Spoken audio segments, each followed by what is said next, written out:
Let's talk about it.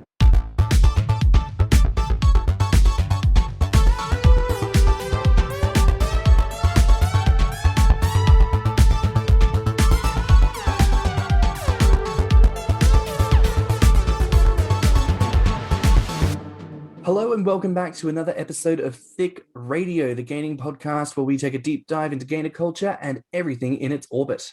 I'm James. And I'm Tim. Let's get into this. Today we're joined by a special guest. You know them. You love them. It's so.bearcub. Yay! Hello. Glad to be on Thicc Radio with you guys. It's quite an honor. I'm very excited. Oh, baby, I'm so glad. So, how are you today? Doing great. Just wrapped up the school year, going into Thicc Boy summer, and thrilled to just take a break from the hecticness and just exist. It's going to be quite a nice next few months. How about y'all? I'm doing okay. I don't mind telling the viewers or the listeners that I lost my job. So unfortunately, I'm back to hitting the resume on Indeed, but I work in healthcare, so it won't be long before I find another job. It just kind of sucks to be starting all over again right as the summer begins. So, but I'm not going to dwell on it. I'm just looking for better, greater opportunities. So that's 100% it. What he won't tell you is that he was very much fired because he had a fat ass and people were just so distracted. They kept making horrible, horrible clinical errors. They had to pull him aside and say, listen, mate, we love you, but that booty too thick, we just can't function.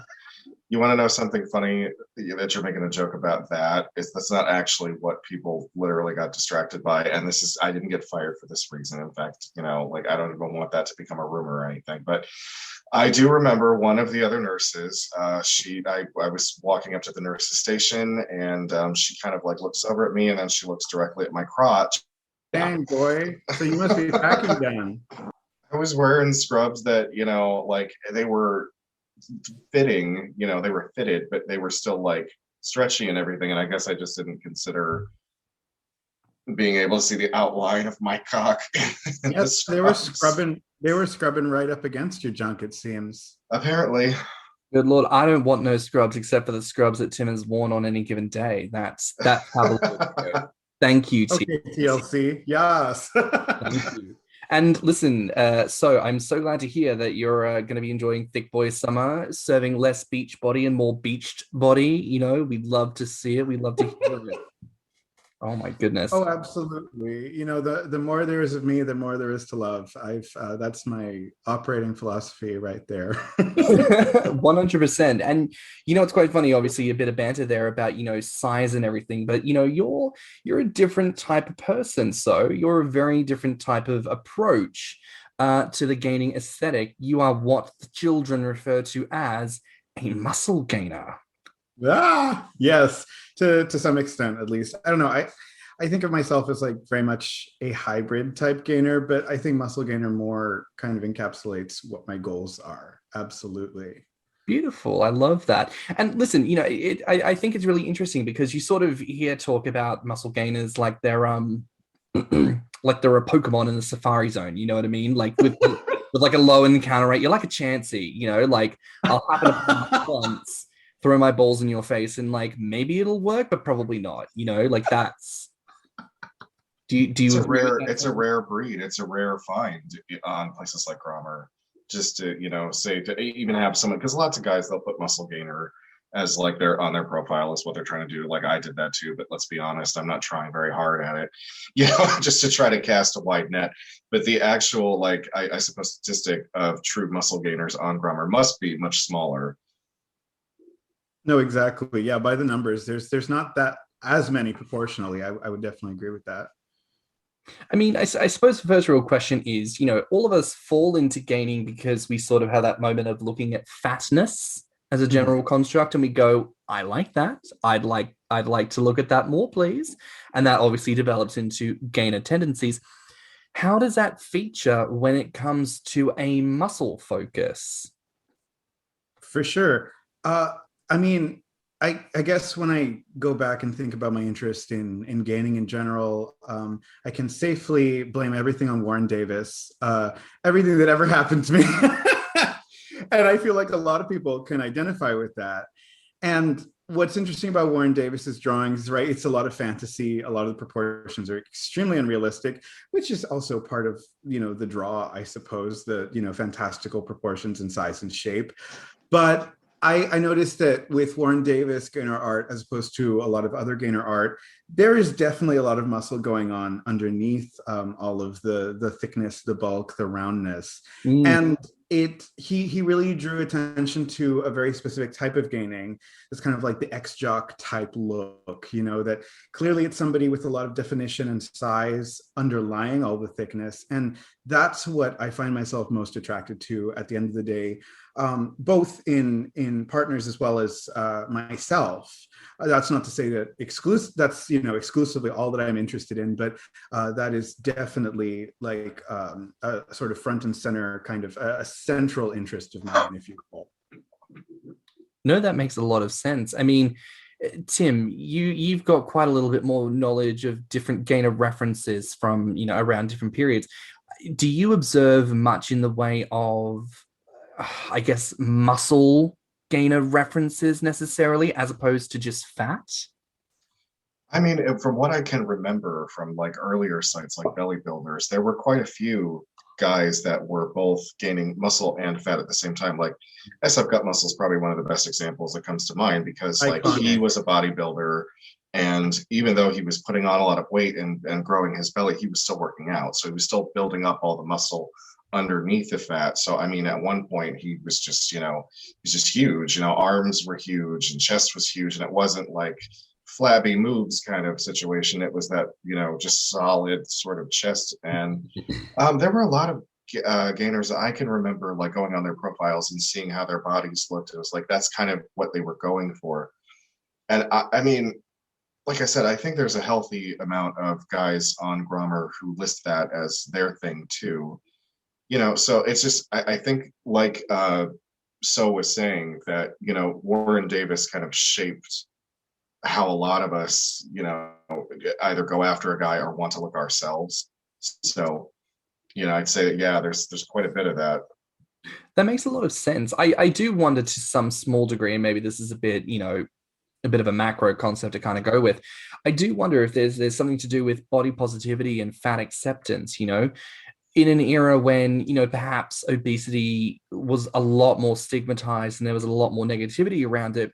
It seemed more plausible perhaps for more people to say, oh no, it's a muscle focus, there's this.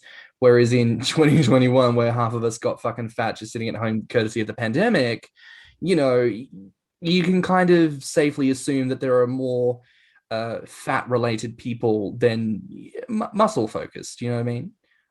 Maybe that's not a question to answer here on today's episode, but I think just something worth considering. I think we sometimes miss those points.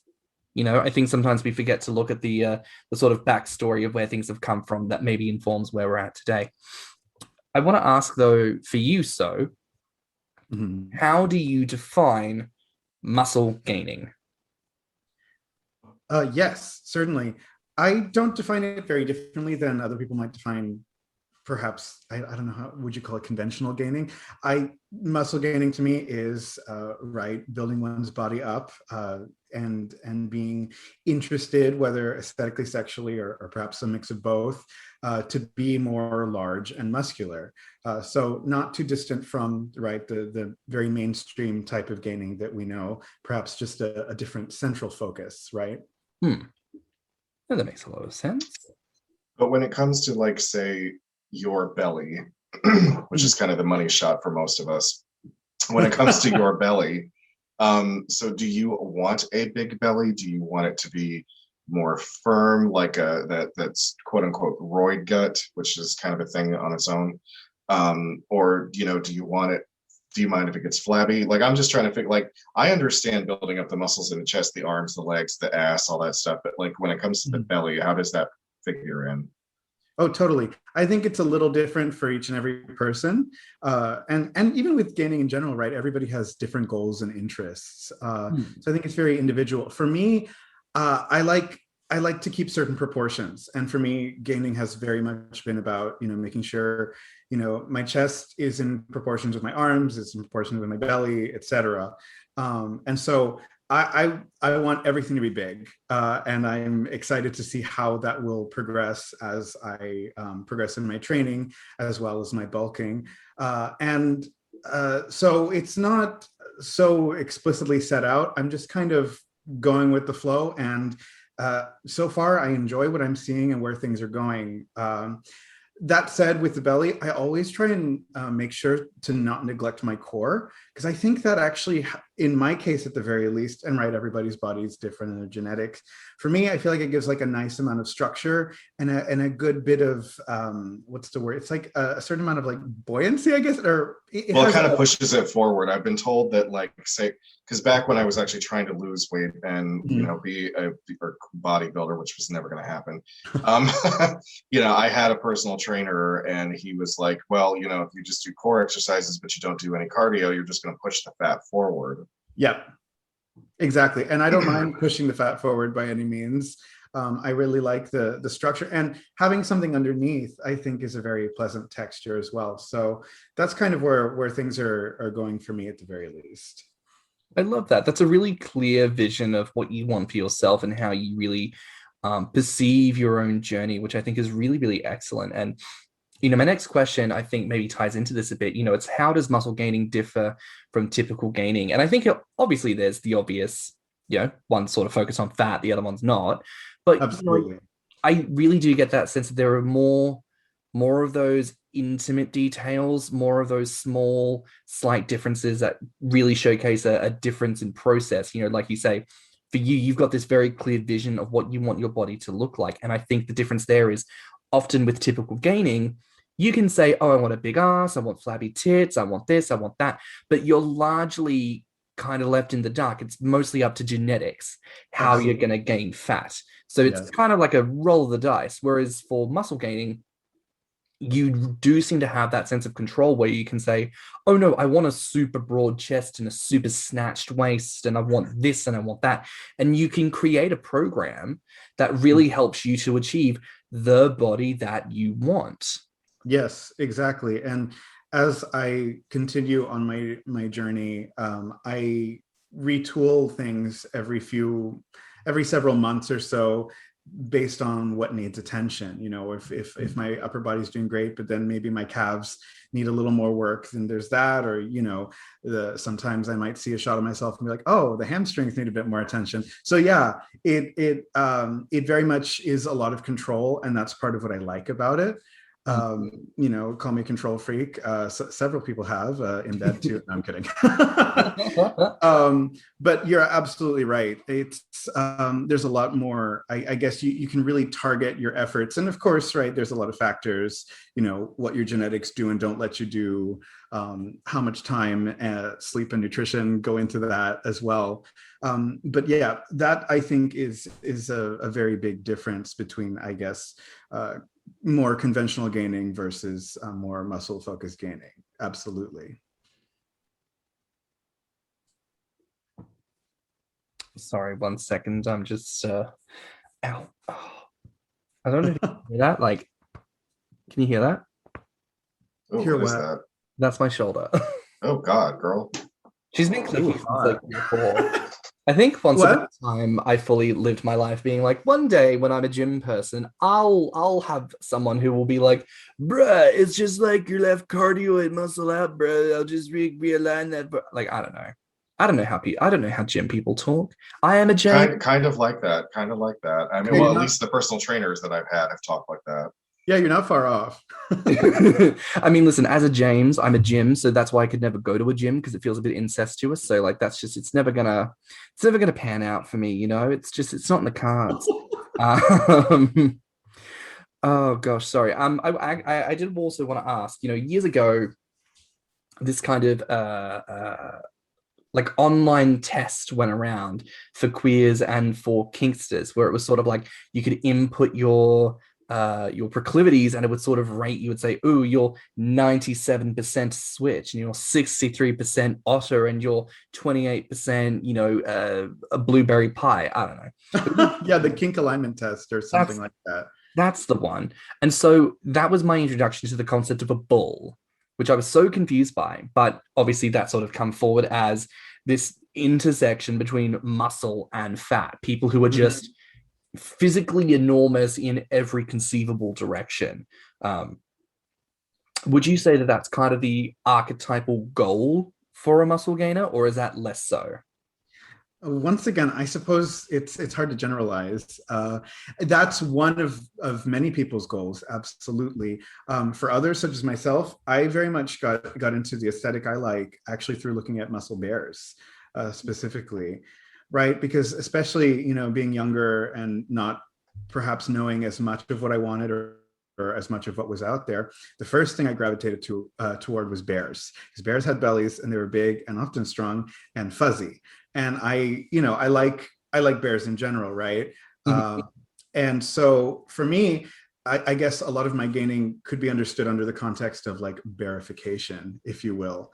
And that's been very empowering for me, because right, like what are bears? They're big, they're strong, they're powerful, stoic, whatever. And I think that was a big draw for me going into it. That said, the idea of a bull is very sexy, right? We talk about someone being beefy, which isn't necessarily tied to that in terms of like the scene per se, but yeah, people often talk about beefcakes, but don't talk about the fact that if a beefcake weren't at all fat, they would just be a slim jock. So yeah. And I think a lot more people appreciate beef than one might initially think, but they don't perhaps perceive like the thickness and the fatness involved in that. That's really interesting. Again, I think it comes back to that point of, I wonder how many people engage in these things because of a desire to be more societally acceptable with putting it as a focus on muscle. It kind of makes me think, I wonder if more people would just pursue fat. Even if they're not gainers, would people more just be comfortable becoming fat, being fat, living as fat people if fat wasn't as stigmatized? But as you say, there really is this unique beauty that comes around when you've got fat paired with muscle, and it creates that immediate storyline. Why is there muscle? Because he goes to the gym, he works out, he plays rugby, he plays sport. But why is there fat? Because the dude loves to eat, he loves to sit on the couch, he wants to cuddle. Like, it paints a beautiful picture of the type of person that you're looking at. And yeah, another category of men's is that I personally also very much appreciate and do enjoy. Oh no, exactly. I was just going to say, you're describing my ideal kind of guy right there. I want someone who I can lift weights with for a couple hours and then go to the buffet with, and smoke up afterward. All that 420 goodness. Hey, all that it always puts me in mind of like that off-season bodybuilder kind of thing. That was like that which is a separate category almost, but it was like, oh yeah, he's a bodybuilder, but he's off season right now, which means he gets to eat whatever he wants. Yeah, he's probably going to get some love handles and a gut, but and then of course it's like, oh, the struggle to get it off, and some of them don't always. Because I'll be honest, I follow a particular bodybuilder on a totally separate website that has never managed to lose the weight. Nice. So he's jacked, but he's also fat. So I see nothing wrong with this at all whatsoever. It's such a gorgeous look. Do you know what though? This actually brings in a point, and I don't think we'd written this down, but I think it's worth addressing. As of late, there have been a number of members in the community who are gym folk, and they do go to the gym and they work out and they lift and they compete, and they're very fit and they're very popular. Most of them aren't gay. They are straight. And I don't know. It's a hard one. There's a lot of interesting back and forth about, do people of such a proclivity have a role in our microcosm culture, Or is it a tad invasive? I think amongst gainers, the typical conventional gainers, I should say, it's easy enough for us to say, well, we're the ones putting in the effort to actually get fat, and they're just sort of scooping off all our hard work. But as a muscle gainer, you're someone who's probably more uniquely positioned to comment on maybe some of the elements that actually might drive them to connect with our community. So just to put it out there, what are your thoughts on people of that archetype? And do you think that they are a proper part of our community? For sure. I think being part of a community has a few layers to it, right? I don't think that it's necessarily simply enough to have the shared interest. It's also having at least the shared interest in the kink per se. I think there also has to be a certain amount of like interaction with the community and perhaps relationships within the community. I don't think somebody just by virtue of gaining necessarily is part of the community unless they are somehow connected with the community. So in the case of these people who in many cases are not even gay, I think there's not really any place for them in the straight community, or their interest at least. And so perhaps they stumble upon, you know, our little neck of the internet woods, as it were, and find, oh, these are some people who are into what I'm into. Oh, but they're gay. Oh, but maybe I can talk about this. And I've seen that over the years online that, you know, certain, I don't want to throw anybody specific under the bus, but certain people who are even very high profile, who may have come to fame via YouTube or other means, you know, have surfaced on websites like Grommr and just been like, hey, I'm just here, you know, I'm straight, I don't like dudes, but I'm here for conversation and stuff. So I think oftentimes those types are people who are searching and looking, especially because, right, it's so mainstream to be straight.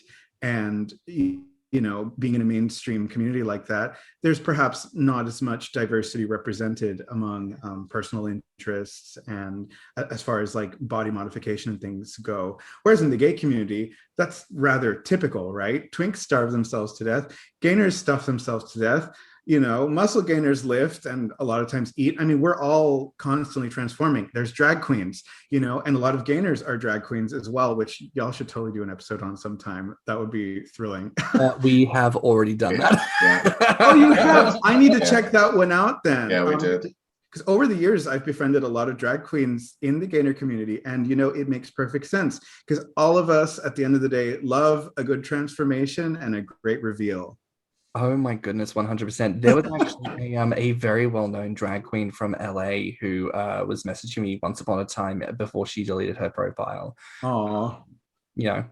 Yeah, I mean, are you talking on Grommr specifically? Yes, on Grommr specifically. She made the comment that she just loves helping big boys get bigger and bigger, and she posted this glorious photo of her in full geesh, like these incredible acrylic nails and like a Big Mac in her hand, and I was like, Jesus Christ. Like, I'm not personally aroused by like femme passing, but there was something in that moment where I was like, I think my dick would allow me to like bypass my sexuality for a moment and like let this happen. That's beautiful. You know, as Madonna heterosexual on this podcast. Traitor. Oh my God. I'm sorry. I'm being brave and I'm being vulnerable right now. I'm coming out as hetero. And the judges are so proud of you. We appreciate your vulnerability and your versatility, my dear. Thank you. 100%. I know we've eliminated both black queens, but let's bring back the white queen because we really want to give her a second chance. Nice. But yeah, as Madonna says, beauty is where you find it. 100. Oh my God. Also, I was going to say before, say their names. This is a call-out podcast. We name people, we shame them, and we don't tell truth. We only tell conspicuous lies. That's what we do. Ooh, I like that. That sounds shady. That's the after show that people have to pay like $50,000 on Patreon to get exclusive access to that. So exactly. Subscribe to our Patreon. Add me on OnlyFans. I don't know. Are you doing what's the new one? What are the celebrities doing? Cameos. That's it. Are you doing cameos yet? Oh God, if I wish I were that famous. Jesus, I mean, if people would pay me to do it, I'd absolutely do it. But that's not in the cards for me in the near future, at least. Well, we need to change that to the listeners. I mean, just go to their Instagram. So she's beautiful. Just oh my goodness. Right. And a lot of people ask about like, the handle, oh, why is it so.bearcub? Right. I like to think of it as, like that's so Raven. Everything I post is so.bearcub. Also, I was really stoned one day and Alaska Thunderfuck appeared to me and said, that's like pointing at me, that's so.bearcub. Once again, that's so.bearcub. Ding. And, I couldn't really argue with that. I'm not sure Alaska even remembers that happening. But that's how it all went down, actually. Damn, I've never had pot that good. Oh yeah, Canada is a wonderful place. Tell you what, I went up to Michigan and I had some of the medical grade stuff up there, and that shit was magical, but it wasn't like that. Oh my goodness! I think I've told the story about like my experience with shrooms on the pod. No, I did that on an episode of Chunky Chats. No, it's fine. I do love hallucinogens. They make life so much better. I can't speak for anything other than weed, but it's all of interest to me. I mean, I grew up loving Alice in Wonderland, and there's that new Gaga track, Alice. It's always fun to smoke weed too. Nice. So listen, I want to ask, the community is wide and varied, and again, as typical gainers, we can sort of think to ourselves, oh, there are encouragers, there are admirers, we can sort of predict what those interactions are going to look like. What are those interactions like for you when it comes to muscle? That's a great question. Thinking about interactions in the community, it can be a little bit strange, I think, just because, right, like you were saying before, muscle gainers are kind of like somewhat unicorns or chansies, if we're going to use Pokemon analogies, which I love. It's sometimes, a lot of times there's a lot of admiration, right? People saying, oh my God, like your transformation's amazing. Sorry, what's that? Okay, I guess some dogs are going at it in the parking lot. My bad. But yeah, there's a lot of admiration. A lot of people saying, oh, your transformation is great, this and that. A lot of people asking for advice, which I'm more than glad to share because I got my start, asking questions. And then with a lot of muscle guys, there's a lot of people who really appreciate the journey that one has gone on. And that's a cool thing to kind of like bond over, I suppose. And then there's like some big muscly guys who, won't talk to you unless you're over a certain size or weight, which also happens in the gainer community to some extent, I suppose. And then there's the guys for whom, you're never big enough. So I guess it's a bit of everything, really. It can be a touch lonely at times, though. That's why I'm always glad to have, friends from all different sides of the gainer community, because, everybody's interests are so different and unique. And I like being able to bond over the commonalities. So Tim, obviously you've had some experience, minuscule as it might be, in terms of the muscle stuff. Have your experiences differed from, putting effort into the muscle side versus, sort of relinquishing that and focusing purely on the fat? Well, no, I don't think so. It just depends. Back when I broke up with my ex-husband and I was newly single and I was diving into the world of gaining with abandon, I was hooking up regularly with a college student who had like a daddy thing about me. And, so when he found out that I was not only gaining, but that I was also going to be building muscle, I mean, he was all about that. Like, he was like, oh, daddy, I want you so much bigger than this, and yada, yada. And I mean, that all fizzled out eventually. But for the most part, I don't usually get people asking me what my like lifting goals are or like, what my workout routines are like or anything like that. It's mostly just, well, how big do you want to get? And I'm like, I don't know, because it changes so often. I'm like, sometimes I say like between 260 and 270. Sometimes I say I want to go as big as 280. I know it's definitely going to be under 300, but I don't know where it's going to land. I don't know if it's going to be more fat than muscle. But yeah, I don't really get people like coming at me as a muscle gainer most of the time. It's usually just straight up like they think I'm a gainer, or on rare occasions I get the whole ex-jock thing. They think that I fit the ex-jock profile. See, I've never played a single sport in my life. Never. I've never played a sport. You got a nice shape to you though. Like I can tell you have lifted weights. And this is just from the, the progress that I did with that. Like, but I never played a sport. If I ever had like an athletic body, it was like a swimmer's build. It was that sleek, toned, like could cut through the water because I'm a very good swimmer, but I was never on the swim team. So yeah, I get the ex-jock thing, and that's really about it.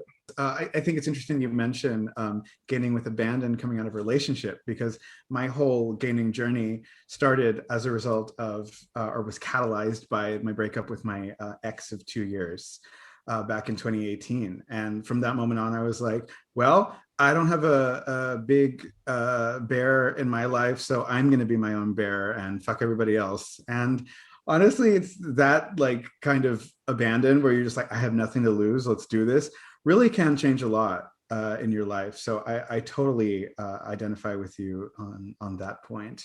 It opened up a whole new world to me, really, because yes, I had always been a part of this fetish and this community since discovering it at the age of 18. But I never really felt like an active participant in it until I felt the freedom to do so. And it's like now all of a sudden I'm having confidence in myself that I had never had.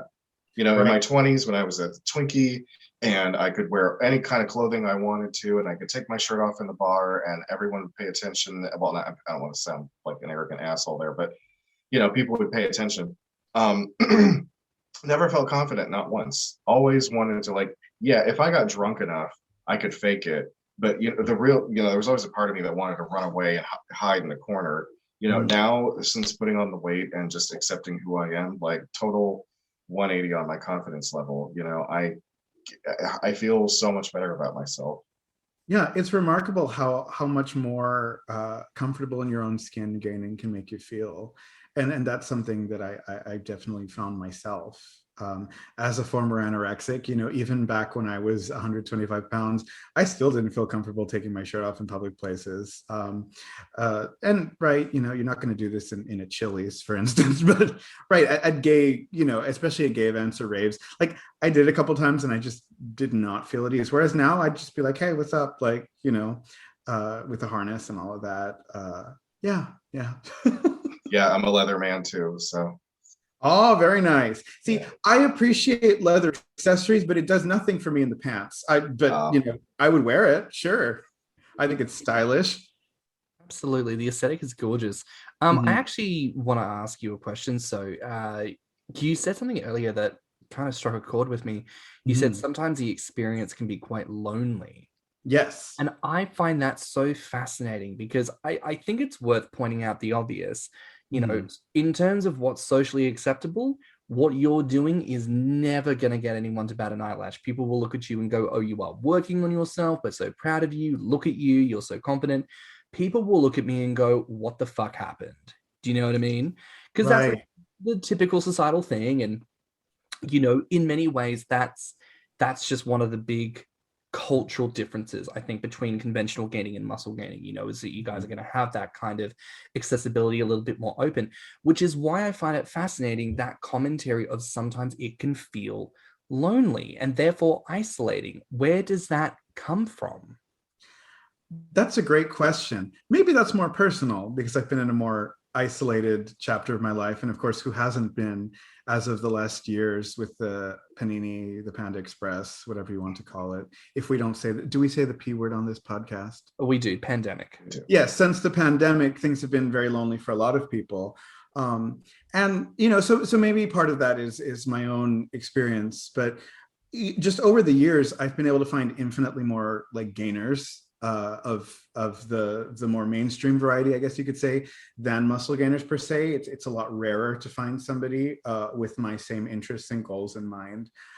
So it's I think very much a numbers thing more than anything, right? And sometimes with the community, one thing that can be frustrating is that like other people will project their goals and interests onto you. So in that regard, right, I don't engage with that, just point blank, if that's the way the interaction is going to be.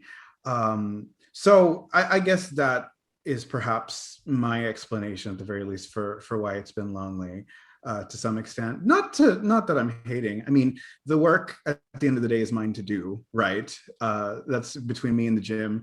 There's I suppose a solitary sort of nature to it, I guess, at the end of the day.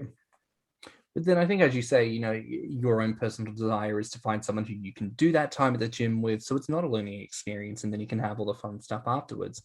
Oh, absolutely. Yeah, completely. I mean, it kind of makes you want to reflect on, like, what is that experience like for all of us? Because I know for me, gaining is something I do on my own because it's kind of what you do anyways. My version of the gym is just the table where I eat food. And I don't know, like I kind of do that mostly alone anyways. I don't think about it when I'm around other people. I don't know if it would do anything for me to have to be able to eat around someone, if that would encourage me to eat more or make me feel shameful about eating less. Like, I don't know. But I find that kind of element to gaining where it involves other people to be very fascinating, because I think so many times my desire for other people to engage in it walks a very fine line. More often than not, I find myself so much more comfortable being alone. But then I wonder, is that because I want to be alone, or is that because subconsciously I think no one will love me and accept me for this part of myself anyways?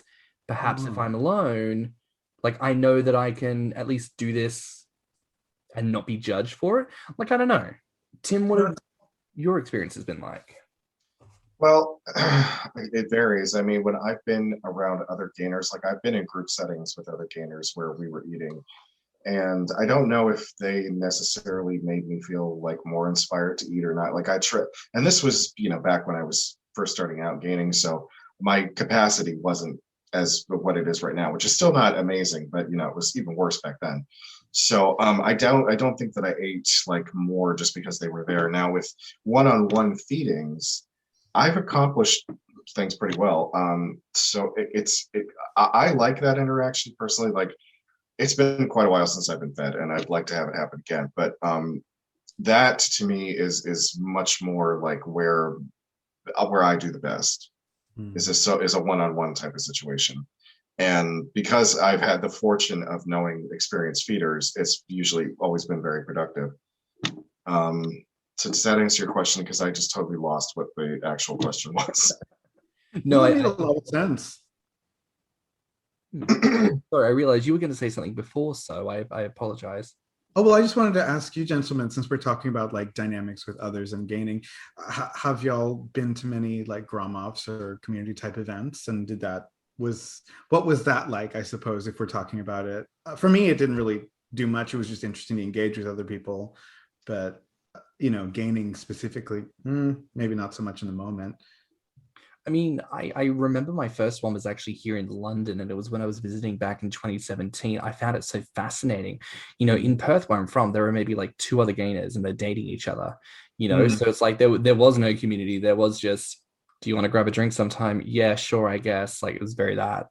But yeah. But like, to be at an organized event and there were like 50 people there, I didn't even know that there were 50 real gainers in the world, because you just get so accustomed to everyone being like a fake profile or a face on the other end of the thing. It was so fascinating to see so many different people. And it really was kind of like eye-opening that there were people who not only were gaining, but really kind of centered their sense of community around bigness and people who were plus size. And I've known that over the years that I've been here in the UK, that I've very much shifted in that direction as well. All of my friends are fat here. Yeah. And that has been life-changing in terms of how I approach my social etiquette, how I approach my social sense of self. I'm more comfortable eating and eating bigger portions and making jokes about it, I think, is the big thing. Before I moved here, I never would have made or drawn any kind of ire or attention to my weight. And now I'm the first person to make the whole, well, guess I've put on 5 or 10 pounds kind of a joke. So I don't know. I found community to be very helpful in that regard. Oh, nice. How about you, Tim? The one Grommr that I went to, I'll be honest, it wasn't that much fun.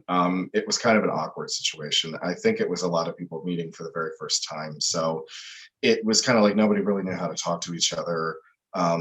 Gaining was talked about very little, actually. And even though like the host of the Grommr made like a brunch for all of us, I don't think anyone really devoured that much food. And then it ended up being like a bunch of tabletop games. And I kind of felt let down a little bit because I built up the idea of what a Grommr would be in my head.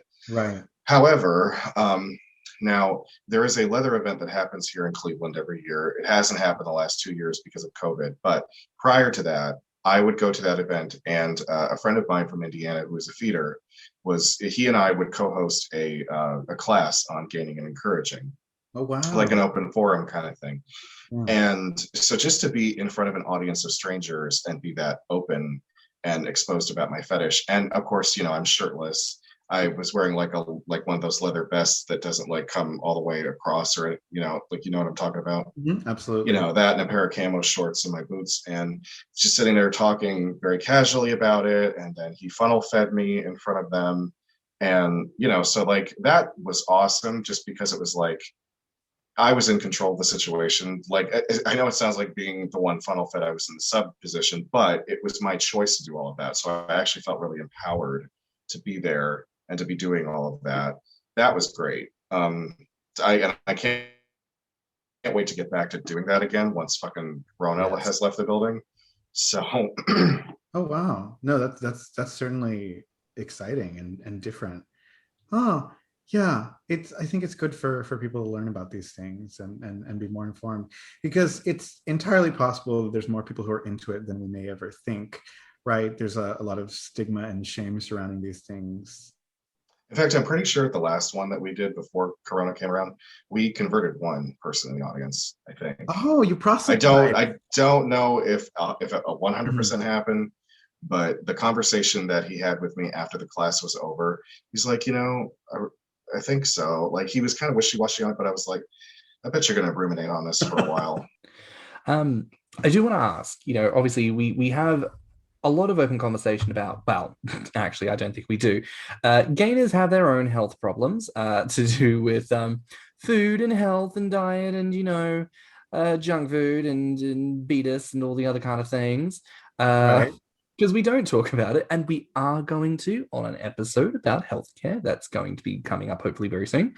But my question for you is, what kind of problems regarding health, diet, and things surround muscle gainers?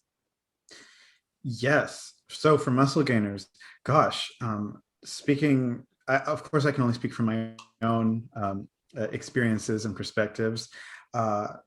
And I guess those that I've observed.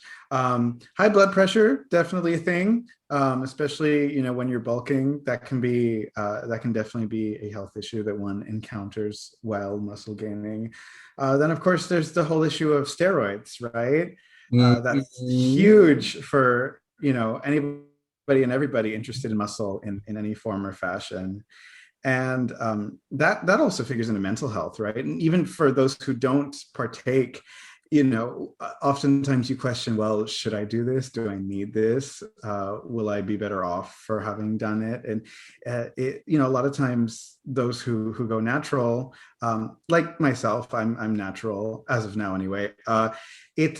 It really makes you feel at a disadvantage almost perpetually, especially with the prevalence of steroid use in the community. I don't mean to cast aspersions or speak negatively of it, because who knows, maybe someday I might go down that route myself.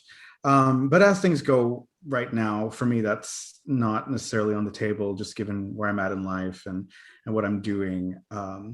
But yeah, steroid use is huge in any muscle interested community of people, and it's a prevalent thing that we see.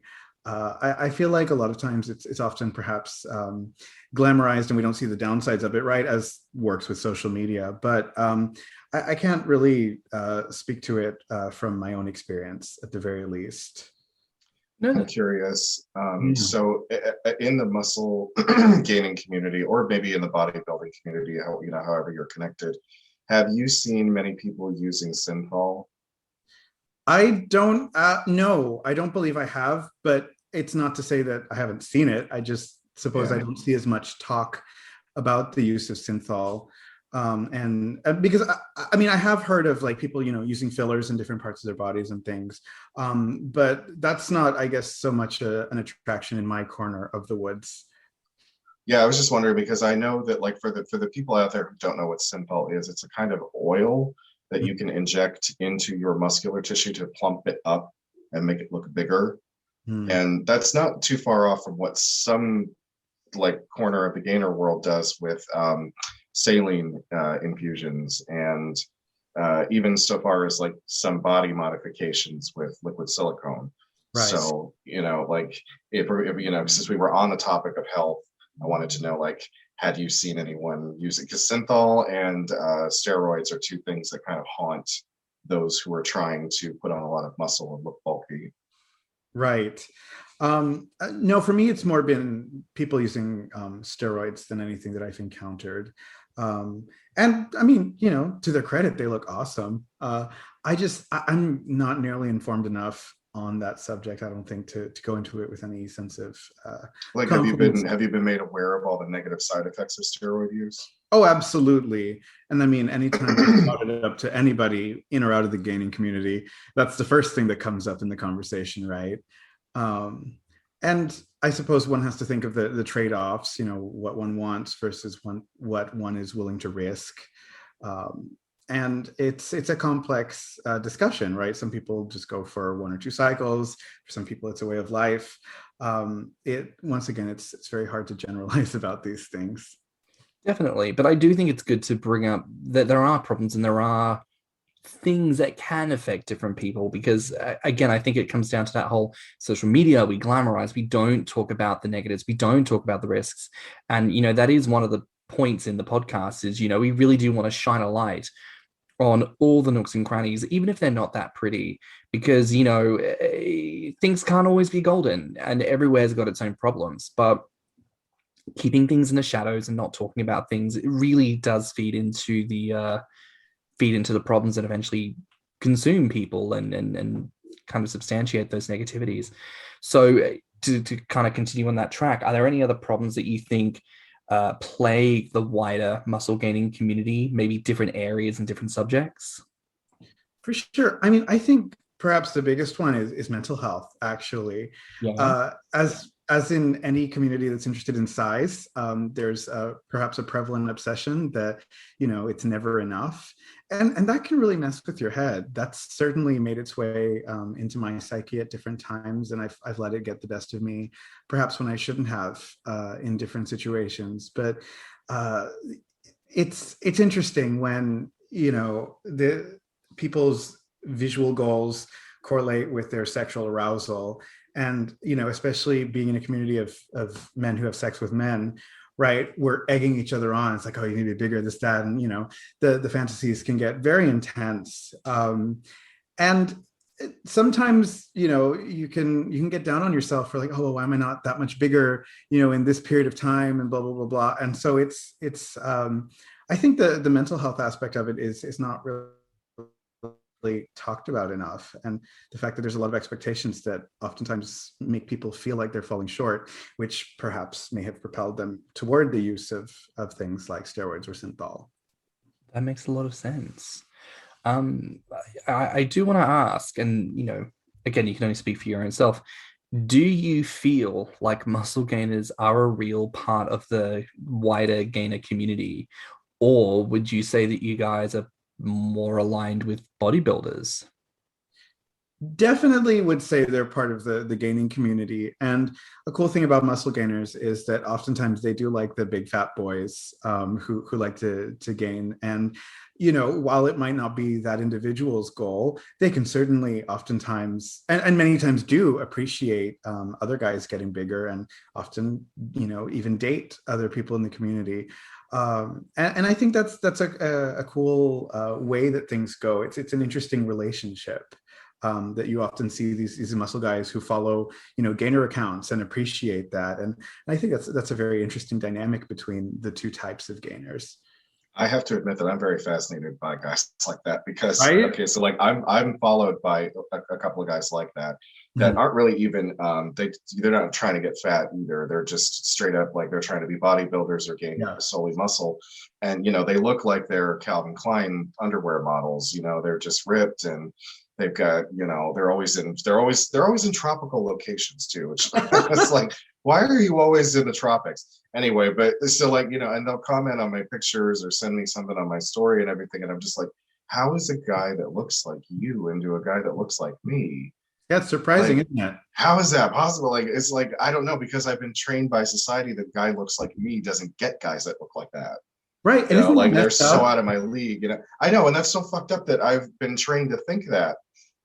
And seriously, I'll look at them and be like, in what universe does a guy like you, want to have anything to do with me? That's why I'm usually like, if they do send me a message or they want to talk to me or something, like, I'm trying to get fat on purpose, right? Like, yeah. To clarify. 100%. I had this recently. Guys who, and this is part of why I actually opened up my Insta, actually, because somehow I started gathering these, because private Insta, you don't know it. You assume based on mutual followers, like, oh, you're a gainer, you're into gainers, cool, welcome, come on in, not a problem. And I would start to get these guys, and I just assumed they were gainers. And I was talking to them, and they're like, no, we're just bears, but like what you're doing is pretty cool. And I'm like, what?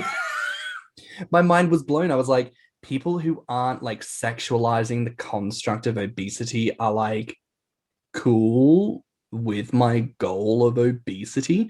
It was mind-blowing. I couldn't wrap my head around it. And in a weird way, it made me so uncomfortable, because I'd sort of thought to myself, when someone's got a hard dick for the fact that I'm getting fat, I can fuck with that. You know what I mean? Like, I can look at that and go, I know why you're here. I know why you're interacting with me. But then I get a follower who's like, nah, I just think what you're doing is neat. I'm not into it, but it's dang cool. I'm looking at that like, how do I interact with this? What kind of a narrative do I go with? What kind of conversation do I have? And then I realized so much of what we do is coded in those expectations. And then when you're sort of forced to accept this reality of just kind of openness and coolness, you kind of have to realize and address the fact that, like, oh, a lot of my interactions are kind of coded around sex. And when you remove that expectation, what do you have? So it's interesting. No, it absolutely is. And I guess at that point, right, it's more aesthetic interest than it is, sexualized interest. Yeah. Right, because we have the sensibility that we like big guys. Some people like being with them. Some people like being big. Some people are big without choosing to. It really shows you that there's a lot of perspectives out there on the matter. And it just messes with my head, because when I think about like what I do with a bigger guy, like when I dive in and I start worshiping his belly, that a guy that looks, like I said, like a friggin' supermodel is going to dive in and start worshiping my belly. I don't know. It just kind of fucks with my head a little bit. That sounds exciting. I mean, that sounds like a good evening to me. I mean, listen, maybe the takeaway there is get more takeaway. No, maybe the takeaway there is addressing the fact that, yes, we do this for our community, but maybe there's more to the world outside of our community that actually resonates with what we do. And maybe it's not for us to question how and why that happens, but when those interactions and opportunities come, just welcome it with open arms, because it's all love, it's all positivity. So I think there's a lot of goodness there. We do have one listener question if you're feeling up for it. Oh, certainly. That'd be a lot of fun. Fantastic. So the listener question is, what is the biggest misunderstanding you face within the wider community? That's a misunderstanding. I don't know that I'm necessarily misunderstood. I think I'm pretty straightforward as far as my desires and interests go. Perhaps I think so. One thing I guess that I'll open up about is I am on hormone replacement therapy, HRT, because genetically I don't produce enough testosterone. And so I rectify that by shooting up once a week. Now that is prescription and in measured amounts, and I get blood work done every 6 to 8 months, and I consult with my doctor. And a lot of people will assume, oh, well, that's why, like, you look the way you do. And like, I wish I had testosterone shots prescribed to me, to which I reply, go get the blood work done. And if you need it, absolutely get it, because it's a huge like quality of life change. For me, it was such a game changer.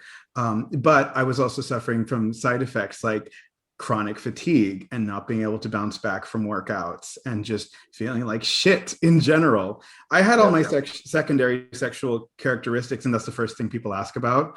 They're like, oh, well, did you not have facial hair? No, I've always been fuzzy. I've always had this like, baritone voice. It was really more just as far as like energy stuff goes. That's the thing that people don't often think about. People think, testosterone, they're like, oh, it's your balls, it's your hair. It's like hormones are a bit more complex than that in our bodies. And if anybody's interested in muscle gaining, I'd say the first thing you should do is get a blood test and check those levels, because I lost about like a year of progress my first year getting in the gym. And don't get me wrong, I learned a lot, but I think I would have made a lot more progress if my hormone levels had been correct to begin with. But one misunderstanding is that, hormone replacement therapy is a replacement for consistency in training and targeted training and good diet and good sleep and hydration, et cetera, et cetera. Well, it's like, people always think that you can cut to the end result without the process. I mean, I think Exactly. everyone's guilty of that in some regard. Like, when I started gaining, I thought, oh, I'll just blow up as fast as everybody else did. And it certainly hasn't been that way. And it's because I'm not consistently, I barely consistently eat, let alone consistently stuff myself. So it's like, if you want it to happen, you have to put in the work. 100%. Consistency is key in anything. That's like the one universal across just about any, if you want to be great at anything, you got to go at it constantly. You're absolutely right. Makes total sense to me. Listen, so I just want to say thank you so much for joining us this week. It's a real pleasure to have you on. Oh, absolutely. Thank you so much for having me. I've had a lovely time chatting with you blokes and sharing about my experiences. You're both lovely, and I'm really grateful for the work you do on this podcast. Thank you. Thank you so much. So where can people find you? Where can people find me? That's a great question. You can find me on my Instagram at so.bearcub. It is private, so do request me and feel free to send a DM if you heard me on the podcast. But that's where I'm accessible to folks in the community. Beautiful. And are you open to like lovely, luscious dick pics? Like, what are you after? What are you on the hunt for? I mean, I am single and ready to mingle. He's fully vaxxed, not waxed, but vaxxed. I mean, maybe not dick pics at first, but, I'm always down for some good conversation if there's time. And at the very least, feel free to say hello. There you go. Oh my gosh, that's so sweet. I love that. Thank you so much for joining us. Oh, that's a wrap here for now on Thicc Radio. Please remember to like and subscribe, rate and review, give us 5 stars. As always, you can find me on Grommr and Instagram at stannnum and Twitter and YouTube at stannnum.bsky. And you can find me on Grommr as Orpheus. You can find me on Instagram, Twitter, and now YouTube as Thiccy Mouse. And of course, you can find more of what we talked about today on Instagram and Patreon at Thicc Radio. So until next time, bye, Fats. Bye, Fats. Bye, Fats. Let's talk about it.